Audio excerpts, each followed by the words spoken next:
حضرت سعید بن مسیب رضی اللہ عنہ یہ تابعی بزرگ ہیں، بہت نیک عبادت گزار اور ولی کامل تھے۔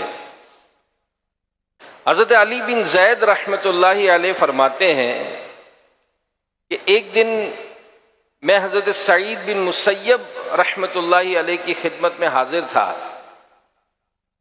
آپ نے ایک شخص کی طرف اشارہ کرتے ہوئے کہا کہ اے علی بن زید، اس شخص کا چہرہ تو دیکھو۔ میں نے آگے بڑھ کر دیکھا تو اس شخص کا چہرہ بالکل کالا سیاہ یہ تھا۔ آپ رحمت اللہ علیہ نے یہ چہرہ کالا کیوں ہوا اس کا سبب بیان کرتے ہوئے فرمایا کہ یہ شخص مسلمانوں کے تیسرے اور چوتھے خلیفہ حضرت عثمان و علی رضی اللہ عنہما کی گستاخی کرتا تھا۔ میں نے اسے منع کیا مگر یہ باز نہ آیا۔ پھر میں نے دعا کی کہ یا اللہ پاک، اس بدبخت کی گستاخی تجھے ناراض کرتی ہے تو مجھے اس میں کوئی نشانی دکھا۔ بس تبھی سے اس کا چہرہ کالا ہو گیا۔ دو جہاں میں دشمن عثمان ذلیل و خوار ہے، بعد مرنے کے عذاب نار کا حقدار ہے۔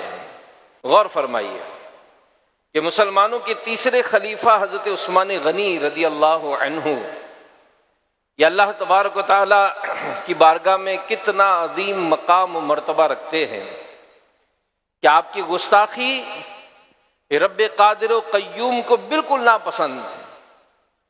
یہ ضروری نہیں کہ گستاخ عثمان کی دنیاوی سزا سب پر ظاہر ہو، البتہ یہ طے ہے کہ جو حضرت عثمان غنی رضی اللہ عنہ کا یا کسی بھی صحابی رضی اللہ عنہ کا گستاخ ہے، بغیر توبہ کیے مرے تو اس حال میں مرتا ہے کہ اللہ پاک اسے سخت آخرت میں عذاب کا مستحق قرار دیتا ہے۔ آخرت میں سخت عذاب ہوگا اس کو۔ غور سے سنیے، اور خاص کر ہم ان لوگوں کی صحبت سے بھی بچیں، ان لوگوں کے ویڈیو کلپس دیکھنے سے بچیں، ان لوگوں کی ایسی تحریرات پڑھنے سے بچیں کہ جن کے اندر ان مبارک ہستیوں کی عظمت و شان کے خلاف کوئی باتیں ہوتی ہیں۔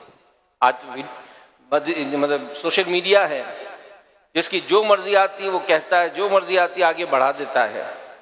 تو ہم صحابہ کے عشق رکھنے والے ہیں، ہم اولیاء کرام سے الحمدللہ محبت کرنے والے ہیں، ہم انبیاء کرام کی عقیدت کرنے والے ہیں، ہم پیارے نبی صلی اللہ علیہ وآلہ وسلم سے محبت کرنے والے ہیں۔ لہذا محبت، الفت، مروت کا تقاضا یہی ہے کہ جن سے عقیدت ہو، جن سے محبت ہو، جن سے پیار ہو، جن سے عشق ہو، ان کے خلاف بات نہ سنیں گے، نہ دیکھیں گے، نہ کہیں گے۔ کہ محبوب کے خلاف کوئی بات، دیکھنے سے آنکھیں اندھی ہو جاتی ہیں، سننے سے کان بہرے ہو جاتے ہیں، بولنے سے زبان گنگی ہو جاتی ہے۔